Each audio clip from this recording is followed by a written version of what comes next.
자, 신한대 모의 문제 1번 문제 보겠습니다. 보기는 이제 제시문에 대한 수업의 일부이다. 빈칸에 들어갈 알맞은 시어 또는 제시문의 기호를 찾아 적으시오 되죠. 우선은 가나 두 작품 나와 있는데 그 보기를 보시면 아시겠지만, 자, 보기 보면은 이제 비현실적 상황 설정을 화자가 이야기하고자 하는 바를 강조하는 효과가 있답니다 되죠. 그래서 두 작품이 다 비현실적 상황을 이제 설정합니다.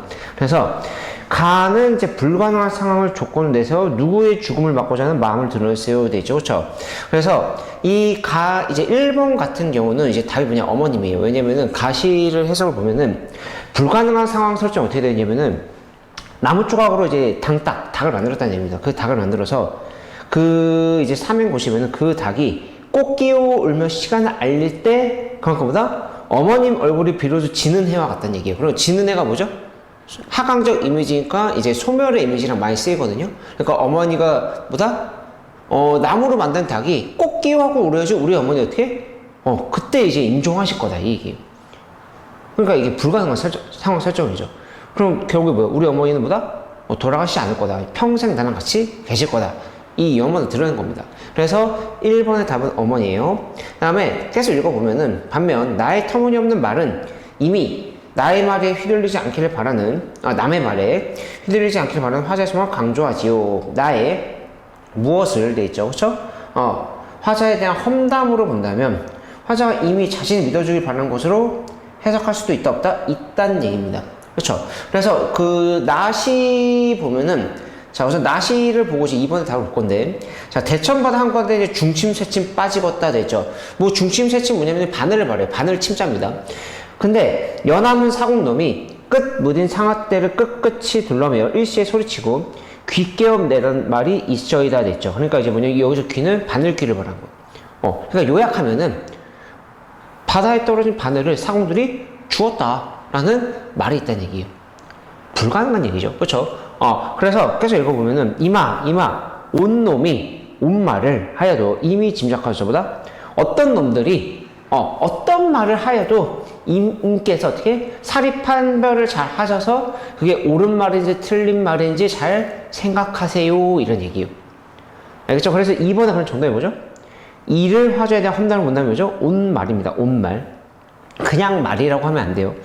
요게. 알겠죠? 근데 이제 그 신한대에서 해준 거 보면은 그냥 말이라도 해줬네요. 그쵸? 그러니까 말, 온 사람의 온 말, 온 사람의 한 온 말 등 온 말을 가리키는 다른 표현 다 정답을 인정한다 돼 있으니까 그러면은 뭐 그쵸? 뭐 거기 괄호 있는 것도 다 정답 처리하면 됩니다.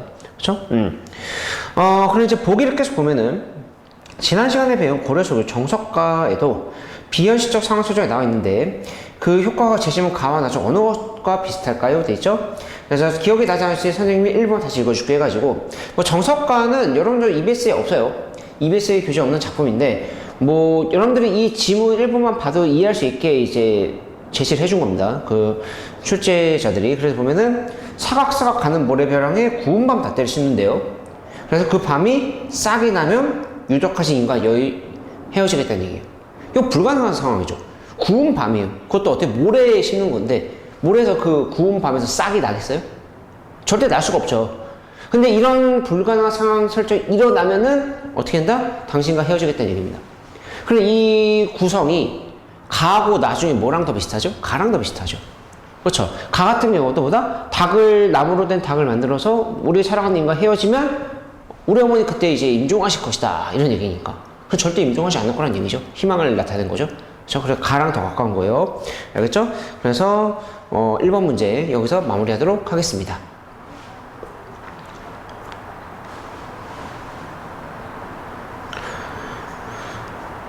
자, 신한대 모의 문제 2번 문제 보겠습니다. 이제 보기는 제시문에 대한 해석이다. 빈칸에 들어가 알맞은 제시문 속 어휘를 찾아 그대로 적으시오 돼 있죠.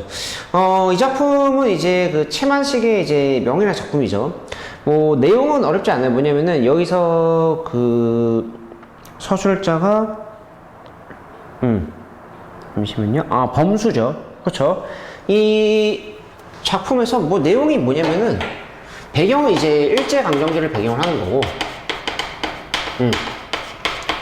이제 여기서 이 범수랑 이제 아내가 이제 주된 인물인데, 지식인이에요.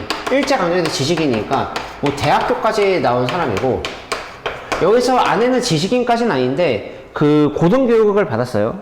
그 고등교육, 그러니까 이제 보통학교까지 나왔나? 하여튼 이제 어느 정도 교육을 받은 여자인데, 그러니까 우리가 그 예나 지금이나 똑같이 교육을 받는 이유는 이제 내가 그 배운 것을 바탕으로 해서 어떻게 어디 이제 취직을 하거나 아니면 사업을 통해서, 그렇죠? 이제 그 뭐죠? 어느 정도 이제 돈을 벌어야 되겠죠, 그렇죠? 그게 교육의 목적 중에 하나죠. 그러면은 근데 이제 문제는 뭐냐면은 이 지식인인데 자기를 취업해주는 사람, 나를 어떻게 써주는 사람이 없는 거예요. 알겠죠? 그래서 그 아내랑 이제 옥신각신하고 있는 내용입니다. 여기 옥신각신. 그래서 그 뭐냐면은 이제 범수가 무슨 생각을 하냐면은, 아무리 고등교육을 받아도 대학교까지 나와도 써먹어줄 데가 없다. 그러니까 뭐다? 이 교육이란 거는 쓸모가 없구나, 이 생각을 해요. 그래서 이제 취직을 하려고 하면은 이제 그때 입으려고 사놓은 이 양복을 어떻게 저당 잡히려고 하는 겁니다. 이 양복을 이제 담보로 해서 이제 돈을 빌리려고 하는 거죠. 생활이 빠듯하니까. 근데 이제 아내가 말리는 거야. 그거 왜 파냐? 이런 식으로. 당신 언젠가 취직할 수 있잖아. 이런 식으로. 그래서 그거 갖고 옥신각신 하고 있는 겁니다. 자, 그래서 한번 볼게요.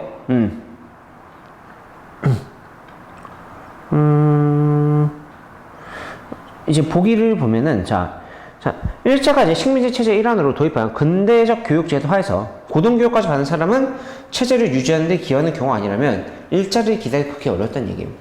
그러니까 이러한 상황에서 실업자로 전락한 명월의 주인공 범수죠. 그렇죠? 지식의 무용함을 인식하고 아내에게 그것을 뭐뭇을 사는 행위에 빗댄다 했죠. 이게 지갑으로 나요, 지갑. 전에 지갑입니다. 근데 이제 여기 출제자는 돈지갑도 정답을 인정을 돼 있죠. 그렇죠? 그래서 돈지갑도 정답으로 인정하시면 돼요.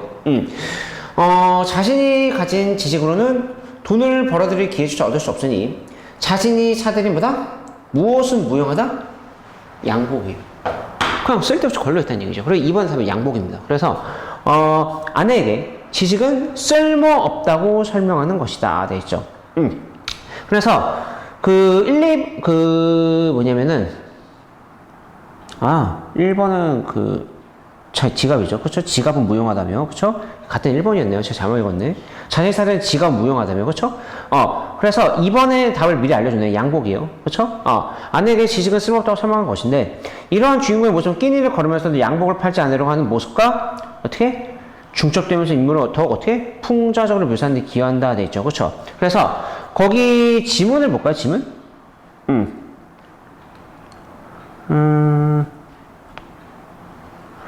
제가 아까 잘못 얘기해 줬는데, 그러니까 이제 뭐냐면은 이제 범수가 이제 지식의 무용함은 얘기하죠. 양복은 팔지 않으려고 하네요. 그렇죠? 그거 제가 아내가 팔지 않으려고 한 거 봤는데 잘못 얘기했네요. 그래서 거기 제일 지문의 첫 번째 보면은 저녁거리가 없지 하니까 아내가 뭐라고 하죠? 번연히 속이지 물었으면 무얼 하오? 돼 있죠? 그러니까 없다는 얘기죠. 저녁거리가. 그러니까 영주는 풀죽은 대답을 하니까, 그럼 저 양복이라도 제표 오려 하니까 이제 그것마저 제표해서 어떡하려고 그러고 하니까, 그래 이 기나게 양복 입고 출입을 할 일이 무엇 있나? 이렇게 얘기한 거예요. 그러니까 당신 취직도 안 했는데 그 양복 입고 어디 나갈 일 있어? 그냥 그걸로 저당 잡혀와. 이 얘기입니다. 그쵸? 근데 여기서 이제 지식의 무용론 영역이 뭐냐면은 중간쯤 보면은 어디를 보냐? 중간 좀 밑에 보면은 그건 우연이고 돼 있죠. 이제 세상은 갈수록 우리 같은 인간이 못 살게 돼요. 근데 마침 생각이 났어요. 비유 하나 헛게 들어볼래요? 하니까 이제 뭐라고 얘기하냐면은 여러분들 읽어보시면 돼요. 뭐냐면은 지갑을 좋은 걸 사. 그럼 지갑은 왜 사죠? 돈을 보관하기 위한 게 지갑이죠. 근데 문제는 뭐야? 돈이 있어 없어? 없으니까 지갑이 무용해지는 거예요. 그러면 내가 고등교육을 받은 거랑 똑같다는 얘기입니다. 내가 고등교육을 받아서 이제 취직을 해서 돈을 벌어야 되는데, 교육만 받고 어떻게? 고등교육 받았는데 어떻게 돈을 벌지를 못하는 거야. 그래서 우리들의 처지가 이 지갑이랑 비슷하다는 얘기입니다. 지갑. 무슨 말인지 알겠죠? 그렇죠? 그래서 이 지식은 쓸모없다는 얘기예요. 고등 지식을 이제 지갑으로 빗댄 거죠. 그래서 이번에 그래서 2번 보면은 하여튼 양복이었고 1번은 지갑이에요. 그래서 보기를 계속 읽어보면은 이처럼 이 소설에서 주인공은 지식인으로서의 자존심을 버리지 못한 채 중간자적 입장에서 모모라는 자조적인 비유로 자신을 규정하고 있다 돼 있죠. 이게 답이 뭐냐? 헛개비. 그 맛을 지문에 제일 마지막에 나요. 보면은 못 알아듣기도 괴이찬치 뭐 그렇지만 세상은 부자 사람하고 노동자 세상이라는 얘기예요. 그러니까 뭐다? 돈 많은 사람이랑 노동자. 그러니까 뭐예요? 노동자는 배운 건 없지만 그래도 뭐 기술이나 이런 그 손재주 같은 게 있잖아요. 그런 거는 이제 어디 가서 다 쓸모가 있는 거니까 실용적으로 그런 사람들은 돈을 번다는 얘기 많이 못 벌어도. 근데 우리처럼 고등교육을 받았는데 취업이 안 되는 사람들보다 부자도 아니고 노동자도 아닌보다 헛개비라는 얘기입니다. 헛개비. 그 마시면 나죠, 그렇죠? 그 중간에 있는 인간들은 모두 헛개비 말한 거예요. 고등교육을 받은 사람들. 알겠죠? 그래서 3번 헛개비 하시면 됩니다. 그래서 2번 문제 여기서 마무리하도록 하겠습니다.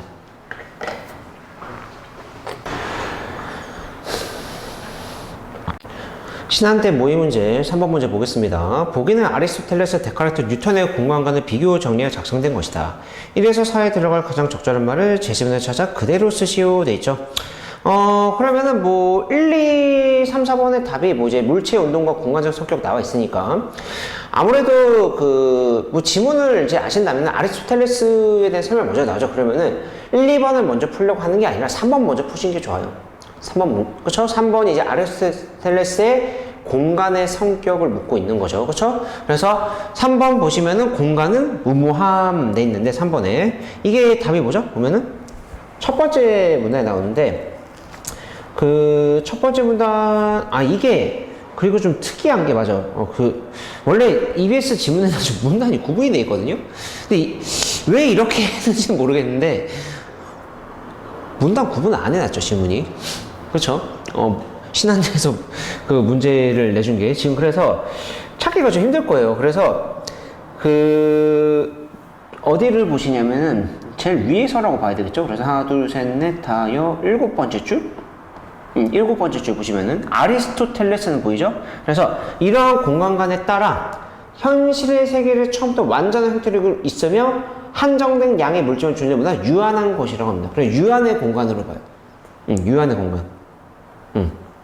알겠죠? 그래서 3번의 정답은 뭐다? 유한입니다. 유한. 근데 뭐 이제 그 뒤에 보시면 아시죠? 데카르트는 이제 뭐죠? 무한하다. 무한의 공간도 있다고 하죠. 그렇죠?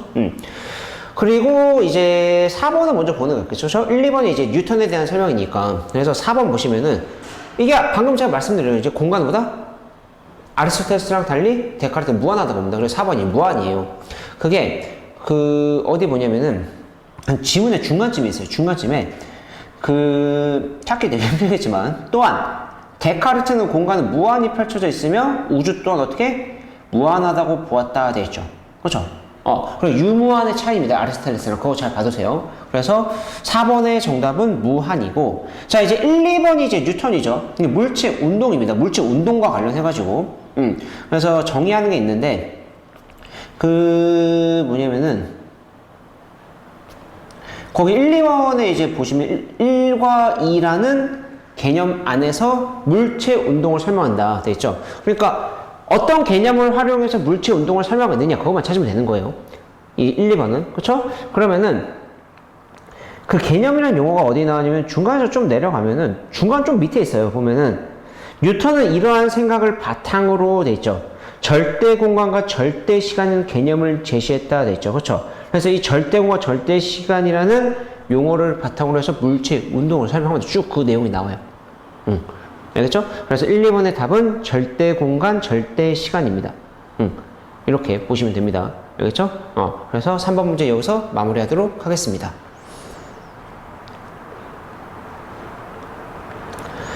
신한대 모의 문제 이제 4번 문제 보겠습니다. 보기는 제지문에 사용된 표현법과 그 예시를 정리한 노트이며 노트이다. 빈칸에 들어갈 시어를 2어절 이내로 찾아 쓰래요. 그러니까 2어절 이내니까 1어절, 2어절로 쓰면 되겠죠? 그래서 해석할 필요 없습니다. 여러분들 거의 보기 보면은 음성상징 활용, 도노법, 공간과적 심사 찾으면 되는 거예요. 근데 음성상징어는 뭐지? 이러면은 이제 큰일 나는 거예요. 그래서 음성상징어는 흉내내는 말입니다. 그래서 의성어, 의태어가 있어요. 의성어는 소리를 흉내내는 말이고 의태어는 행동이나 생김새, 그 모양을 흉내내는 말입니다. 그래서 뭐 돼지는 꿀꿀 이런 게 다 의성어고, 뭐 아기가 보다 엉금엉금 걷는다, 아장아장 걷는다 이런 게 다 뭐죠? 의태어예요. 그 다음에 거기서 뭐죠? 도노법. 도노법은 요즘에 많이 쓰이는 게 아닌데 그냥 어떤 부르는 표현이에요. 부르는 표현. 어떤 대상을 부르는 걸 우리가 이제 도노법이라고 합니다. 그래서 거기도 예시가 이제 냇물아 이렇게 돼 있죠. 그렇죠? 어떤 대상을 부르는 거를 찾으면 되는 거예요. 그 다음에 이제 공감가적 심상.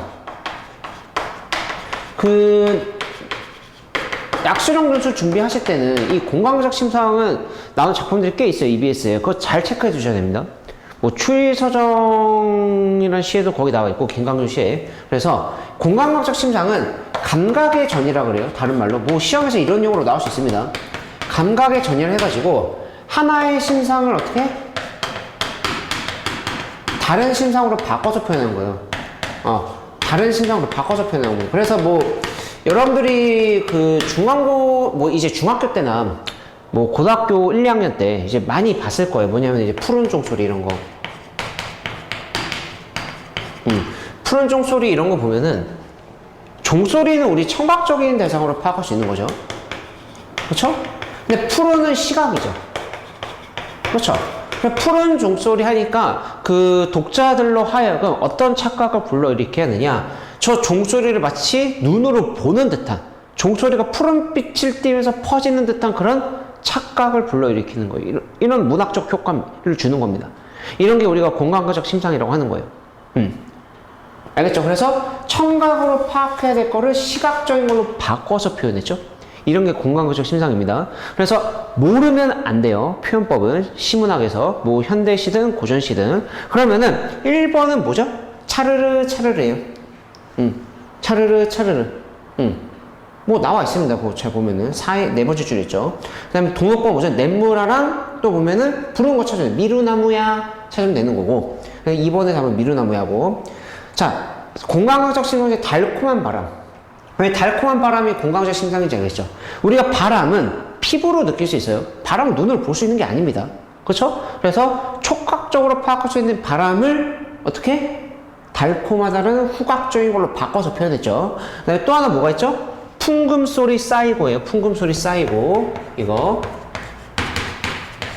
자, 쌓인다는 거는 우리가 눈으로 파악할 수 있는 거죠. 시각적인 대상인데 풍금소리는 청각이죠.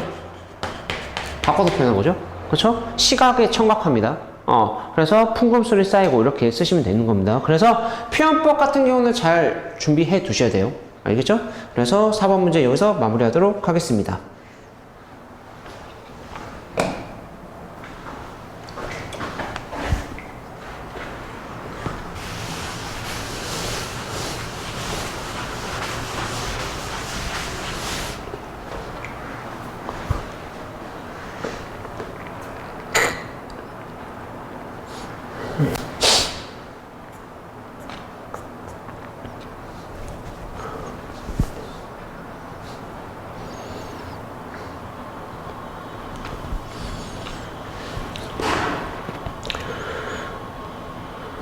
신한대 모의 문제 5번 문제 보겠습니다. 보기는 제시문 속 내용을 정리하기 위해 작성된 것이다. 기억에서 시옷 중 적절하지 않은 것 4개를 찾아 기로 쓰시오 돼 있죠. 문제가 좀 만만치 않아요. 그러니까 모의 문제 보니까 이제 거의 선택형 문제를 내는 건데 이제 그냥 선택형 문제로 보시면 됩니다. 근데 이제 7지선다, 5지선다가 아니라 거기서 이제 틀린 거 4개를 찾으라는 얘기입니다.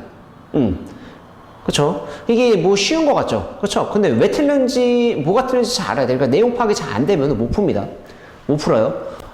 그래서 기억 보시면은 봐요. 정치적 의사결정은 사회 전체가 공공선택의 과정을 겪을 때 각 개인들의 이에 대해 이에 대해 갖는 개인적 선호를 뜻한다 되는데, 자, 틀렸죠? 그러니까 뭐가 틀렸냐면 거기서 개인적 선호가 틀렸어요. 개인적 선호가. 자, 그 지문을 보시면은 첫 번째 문단이 제일 처음에 나옵니다. 봐요. 공공선택 이론에서는 봐요. 공공재의 공급 결정과 같은 공공선택의 과정에서 각 개인의 선호가 사회 전체적인 선택으로 전환되는 과정을 말하는 거예요. 알겠죠? 개인의 선호가 모이는 게 사회 전체적인 그 선택이라고 할 수 있겠죠? 그렇죠? 이걸 전환되는 과정을 뭐라고 한다? 정치적 의사결정을 하는 겁니다. 그렇죠? 요거. 그러니까 거기서 틀렸죠. 그렇죠? 정치적 의사결정은 어떻게? 개인의 선호를 사회적 선택으로 바꾸는 과정이란 거니까. 그렇죠? 개인적 선호를 뜻하는 게 아니에요. 그렇죠? 그러니까 기억은 틀렸고. 자, 니은 볼게요. 공공선택 이론은 정치적 의사결정이 지닌 경제적 의미를 분석한다. 이거 맞습니다. 그거는 이제 아까 읽어봤던 거 보면은 두 번째 줄 정치적 의사결정이 어떠한 경제적 의미를 갖는가를 분석한다 이렇게 나오죠. 그렇죠? 그러니까 공공선택 이론은 그렇죠? 정치적 결정이 지닌 경제적 의미를 분석한다 그대로 나와있죠 니은에. 그렇죠? 그래 니은은 맞는 말이고. 자 뒤에 보면요. 뷰캐넌 털록 모형은 의사결정 비용과 외부 비용의 개념이라는 걸 활용해서 공공선택 과정에서 가장 효율적인 의사결정 방법을 논하는 거예요. 이게 그렇죠. 그래서 그 첫 번째 문단에서 뭐 의사결정 비용이랑 외부 비용이라는 설명이 나오죠. 그렇죠? 그래서 그 세 번째 줄 보시면 첫 번째 문단에 이러한 질문에 대한 뷰캐넌과 털록은 의사결정 비용과 외부 비용이라는 개념을 활용하여 해답을 제시한다는 얘기. 어떤 해답? 그 읽은 거 앞에서 보면은 공공선택 과정에 있어서 어떤 의사결정이 가장 효율적이냐 이거. 이 효율적이냐에 관련해서 의사결정 비용과 이제 그보다 외부 비용 갖고 얘기한다는 얘기입니다. 그래서 그 디귿도 맞는 말입니다. 그래서 정답이 아니에요. 그 다음에 이제 리을 보면은 의사결정 비용은 합의를 이끌어내는 요구되는 시간과 노력으로 되죠. 이거는 맞는 말이에요. 이거 맞는 말입니다. 특정 집단에서 논의 중 의안의 통과를 위해 요구되는 찬성자의 비율과 반비례한다는 그 반비례가 틀렸습니다. 비례한다예요. 비례한다. 우선 의사결정 비용과 그 다음에 외부 비용이 있었죠. 그 중에서 의사결정 비용을 묻는 건데 그 두 번째 문단 보시면은 봐요. 의사결정 비용이 두 번째 줄 보면은 곡선 A는 의사결정 비용을 의미하며 곡선 B는 외부 비용을 의미하는데 자 그림에서 보는 바와 같이 의안을 통과시키는데 필요한 찬성자의 비율이 낮으면 뭐다? 의사결정 비용은 어떻게? 여기 말고 여기가 아니구나. 첫 번째 문단 보면 되겠네요. 그쵸? 그래서 첫 번째 문단 보시면은 그 네 번째 줄 봐요. 의사결정 비용이 나오죠? 어떤 집단에서 논의 중 의안을 통과시키기에 요구되는 찬성자의 비율이 어떻게? 높아질수록 뭐다? 의사결정 비용이 어떻게? 증가한다 돼 있죠. 그렇죠? 근데 그 리을 보시면은 뭐라 해야 되죠? 특정 집단에서 논의 중 의안의 통과를 위해 요구되는 찬성자의 비율과 의사결정 비용은 반비례하는 게 아니라 비례하는 거죠. 찬성자의 그 비율이 높아진다는 얘기는 그만큼 이제 어떤 의안을 통과시키기 위해서 만약 A라는 의안은 뭐 이거를 통과시키려면 뭐 70%의 찬성자가 필요해. 근데 B라는 의안 같은 경우는 이거를 통과시키는데 만약에 90% 이상 찬성을 해야 돼. 그러면은 얘는 70% 애들만 설득시키면 되니까 그렇죠? 통과시키는데 비용이 덜 들겠는데 얘는 90% 애들을 설득을 시켜야 되겠죠. 그렇죠? 그러니까 더 많은 찬성자를 끌어모아야 되니까 그만큼 비용이 더 많이 드는 거예요. 그렇죠? 그래서 반비례가 아니라 비례입니다. 비례. 리을. 그래서 리을은 틀린 거예요. 자, 그다음에 미음 보면은 외부 비용은 타인의 행동 결과로 인해 개인이 감수하는 비용으로 모든 이에게 발생하는 게 아닙니다. 첫 번째 문단 보시면은 첫 번째 문단 밑에서 네 번째 줄 보시면요.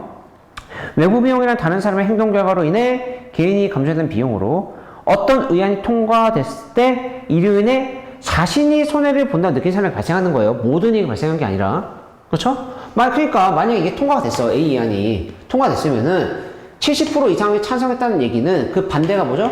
반대로 얘기하면 30%는 반대했다는 얘기잖아. 그럼 얘네들은 이거 싫다는 얘기겠죠. 그러니까 반대를 했겠지. 그러니까 얘네들은 이 A 의안이 통과되는 것은 어떻게? 손해를 느낀다고 생각을 하겠죠. 그거 말하는 겁니다. 그래서 미음은 틀렸어요. 자, 비읍 볼게요. 특정 표결 방식과 관련된 총비용이에요. 총비용이 외부 의사 비용과 결정 비용과 그 다음에 의사 결정 비용과 외부 비용의 합이죠. 그래서 총비용은 의사 결정 비용 외부 비용을 뺀 값이 아니라 더한 값입니다. 이 둘을 합친 게 총비용이에요. 총비용. 알겠죠? 그게 첫 번째 문단 마지막 줄 나오죠? 총 비용 이 두 가지 유형의 비용을 합친 것이 된다 이렇게 나와 있죠. 그래서 비읍도 틀린 겁니다. 그러면은 시옷을 보지 않고 답이 벌써 4개가 나오죠. 답이 뭐죠? 기역, 리을, 미음, 비읍 이렇게 나오는 거예요. 근데 뭐 이제 시옷 볼까? 시옷 보면은 의사결정 비용과 외부 비용의 합이 최소가 되는 점에서의 찬성자 비율은 최적 찬성자의 비율입니다. 맞아요. 그래서 그게 두 번째 문단 마지막 줄에 있어요. 그래서 보면은 가장 효율적인 의사결정 방법은 A와 B의 값이, 그러니까 A는 이제 의사결정 비용이고 B는 외부 비용인데 이 값이 최소가 되는 점에서 정해지게 되는 것이며 이때 찬성자 비율이 어떻게 최적 찬성자의 비율이 되는 거예요. 알겠죠? 그래서 시옷은 맞는 말이죠. 그래서 정답은 기역, 리을, 미음, 비읍 이렇게 하시면 되겠습니다. 그래서 5번 문제 여기서 마무리하도록 하겠습니다.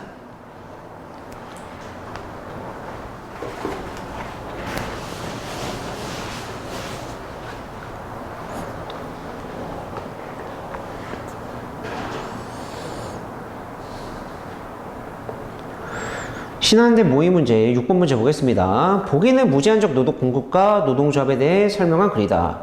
제시문에 대한 설명으로 적절한 것을 모두 고르시오 돼 있죠. 야, 여기서는 이제 5번 문제랑 달리 적절한 것을 모두 골라야 됩니다. 그러니까 5번 문제 같은 경우는 뭐 4개를 적절하게 아는 거 찾으라 이렇게 돼 있었는데 이건 그게 아니에요. 그냥 여러분들 눈에 적절한 거다 싶으면 다 찾아야 됩니다. 근데 밑에 보면은 1, 2, 3, 4 돼 있네. 그러니까 무슨 말이에요? 4개네. 4개 찾으라 4개요. 그쵸? 그러니까 되게 웃기죠? 5번 문제에서는 4개를 찾으시오 했는데 여기서는 4개, 3개 찾아 이런 말 없어. 근데 1, 2, 3, 4 이렇게 돼 있어. 친절하게. 그렇죠? 자, 그럼 4개 찾아라 4개네. 그치? 자, 그럼 한번 볼게요. 기억 보면은 산업화의 진전에 따라 노동법 추구하는 목적은 변화한다 되는데 이거 맞는 말이에요. 이거는 어디야? 글자, 기억, 문장이 그대로 나와 있지는 않고 이 글 전체 맥락에서 이해하라는 얘기예요. 이제 여기서 글의 내용이 뭐냐면은 이제 애덤 스미스가 중요시 여긴 게 뭐냐면은 자유방해임인데 근데 이게 그냥 자유방해임이 성립될 수 없다는 얘기예요. 왜냐면은 이제 노동자랑 이제 사용자가 있는데 당연히 누가 힘이 더 세죠? 사용자가 더 세고 사용자들은 쉽게 단결을 해요. 단결을 할 수 있지만 노동자들이 그렇게 쉽게 단결을 못한다는 얘기입니다. 그래서 그 두 번째 문단에서 보면은 노사 간의 교섭력이 균형이 되는 경쟁적 시장이 돼야지 이 노동자와 사용자 간에 어떻게 서로 대등한 관계가 성립이 돼야지 자유방임 시장이 된다고 얘기를 하는 거예요. 알겠죠? 근데 현실적으로 이 노동자들이 힘이 약하니까 그래서 만들어진 게 뭐다? 노동법이라는 얘기예요. 노동법의 초기 목적은 뭐냐면은, 어디냐. 두 번째 문단, 세 번째 문단 나오는데, 제가 어디냐라고 딱 얘기해 좀 뭐하고, 그냥 여러분들이 한번 읽어보세요. 뭐냐면은, 노동자들의 이제 권리를 보호하는 거예요. 노동자들의 권리를 보호하는 거예요. 기본적 권리. 그러니까 이제, 쾌적하고 이제 안전한 환경에서 일할 권리라든가 그 다음에 노동자들이 사용자보다 힘이 약하기 때문에 노동자들의 이제 교섭권을 어떻게 보장해 주는 거. 대표적인 게 뭐죠? 노동조합이죠. 그렇죠? 노조를 이제 결성하는 거 그런 것들을 해주는 건데 근데 이제 네 번째 문단을 보시면 봐요. 네 번째 문단 어디서부터 보냐면은 네 번째 문단에서 네 번째 줄? 다섯 번째 줄? 보면은 산업화의 진전에 따라 국민 경제가 대량 생산, 대량 유통, 대량 소비의 단계에 들어가면 노동력의 확보를 목적으로 하는 노동법 시장 어떻게 끝나게 되고 어떻게 노동 시장에도 어떻게 변화가 생긴다는 얘기예요. 변화가. 알겠죠? 그래서 막 변화가 생기면서 이제 오히려 사용자들이 이제 양질의 그러니까 실력 있는 노동자를 구하려고 하니까 실력 있는 노동자를 구하려고 얘네들이 이제 경쟁한다는 얘기예요. 서로. 그러면 이제 노동자의 몸값이 올라가겠죠. 그렇죠? 그럼으로써 노동자하고 사용자가 진정한 어떻게 대등한 관계를 한다는 그 내용입니다. 그러니까 이제 시대가 바뀌면서 노동법의 목적도 변해 안 변해요? 변하겠죠. 추구하는 목적이. 그렇죠? 그래서 기억은 맞는 말이에요. 그러니까 기억은 되게 수능식으로 낸 거예요. 기억은.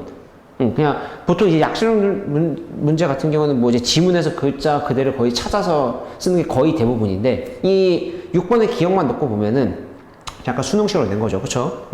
기억은 맞는 말이고. 자, 니은 볼게요. 애덤 스미스의 노동시장론은 노동시장이 경쟁적 시장이 되게 어렵다는 사실에서 시작되는 거예요. 맞아요. 이게. 그러니까 이거는 세 번째 문단에 있어요. 세 번째 문단 첫 번째 줄.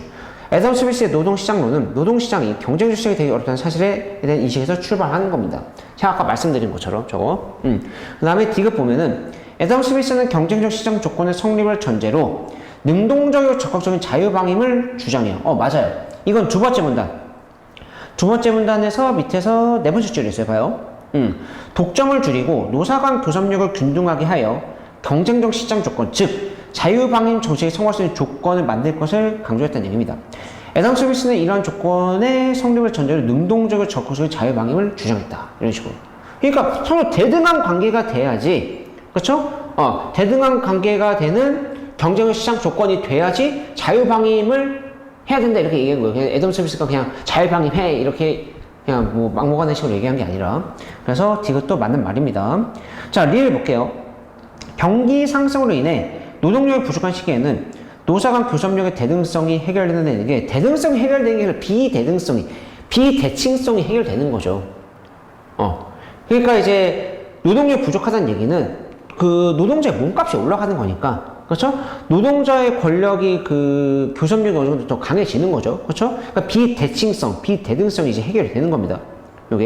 그게 어디냐면 네 번째 문단에 있어요. 네 번째 문단의 세 번째 줄. 그래서 애덤 스미스는 노동시장에서 나타나는 교섭상 지위의 구조적 비대등성은 노동자들이 단결하여도 완전 해결하기 어렵다는 것을 지적하면서 경제 성장을 통한 노동 수요의 지속적 확대에서 그 답을 찾고 있다는 얘기예요. 그럼 그 답이 뭐다? 비대등성을 해결한 거 말한 겁니다. 노조만으로도 비대등성을 해결할 수 없기 때문에 답은 뭐다? 노동자들의 경쟁력을 키우는 겁니다. 알겠죠? 그래서 뭐 리을도 맞고, 자 위에 보면은 노동조합의 역할이 경쟁 촉진적인 면이 있었던 이유는 노동조합은 노동자 간의 경쟁을 통해 교섭력을 확보하기 때문이다? 틀렸죠. 노동조합의 경쟁 촉진 면의 이유는 뭐냐면은 노조와 노조와 결성이 돼야지 이 노동자하고 사용자 간에 어떻게 어느 정도 대등한 관계를 교섭력을 어떻게 확보할 수 있으니까. 물론 이제 네 번째 문단에서 아까 봤듯이 애덤 스미스가 노사를 조직을 해도 이 비대등성이 완전히 해결된 건 얘기하지 않았지만, 그래도 노동자 혼자서 사용자랑 이제 그 어떻게 교섭력을 확보하는 것보다는 노조를 통해서 하는 게 훨씬 더 낫겠죠. 그렇죠? 그래서 그건 틀린 거예요. 그래서 그게 어디 있냐면은 세 번째 문단에 있습니다. 세 번째 문단 밑에서 네 번째 줄 보면은 교섭상 지위의 비대등성이 존재하는 경우 이것을 극복하기에 노동자의 단결은 노동시장의 경쟁성을 높이는 역할을 하고, 결국 애덤 스미스의 관점에서 볼 때 산업화 초기 단계에서는 노동자의 단결을 위한 노동조합의 역할이 보다 경쟁 촉진적인 면이 있다는 얘기예요. 경쟁 촉진적인 면. 그렇죠? 노동자 간의 경쟁을 통해서가 아니에요.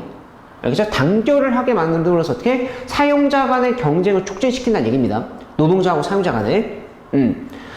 자, 비읍 보면은 무제한적 노동 공급의 단계에서 제한적 노동 공급 단계를 변하면서 노사 간의 교섭력이 대등해지는 거는 맞아요. 이게 네 번째 문단이잖아요. 네 번째 문단. 그러니까 이 네 번째 문단의 내용은 아까도 말씀드렸듯이 노동자가 교섭력을 확보하기 위해서는 실질적인 교섭력을 확보하기 전보다 자기의 그 경쟁력을 이제 끌어올려야 된다고 그랬었죠. 그렇죠? 그래서 어디냐? 네 번째 문단에서 보면 봐요. 밑에서 세 번째 줄 뭐예요? 무제한적 노동 공급의 단계에서 벗어나. 이 무제한적 노동 공급의 단계가 뭐냐면 초기 산업화 사회입니다. 초기 산업화 사회. 그래서 벗어나서 제한적 노동 공급의 단계로 넘어간다는 얘기는 그만큼 노동력 공급이 줄어든다는 얘기죠. 그러면 어떻게? 노동자들의 경쟁력이 올라가는 거예요. 몸값이 올라가는 거죠. 그래서 노사 간의 교섭력이 어떻게 대등해지기 시작한다는 얘기입니다. 그렇죠? 그래서 비읍에 맞는 말이죠. 그거. 그러면 답이 기역, 니은, 디귿, 비읍 이렇게 나오는 거예요. 자, 시업 보면은 무제한적 노동 공급과는 달리 제한적 노동 공급에서는 노사 간 교섭력의 비대등성, 대등성이겠죠. 대등성이 발생하는 겁니다. 노동자의 몸값이 올라가는 거니까 노동력의 공급이 줄어드니까 몸값이 올라가겠죠. 그렇죠? 시옷은 틀린 거예요. 그래서 정답은 기역, 니은, 비읍, 기역, 니은, 디귿, 비읍 이렇게 하시면 됩니다. 그래서 6번 문제 마무리하도록 하겠습니다.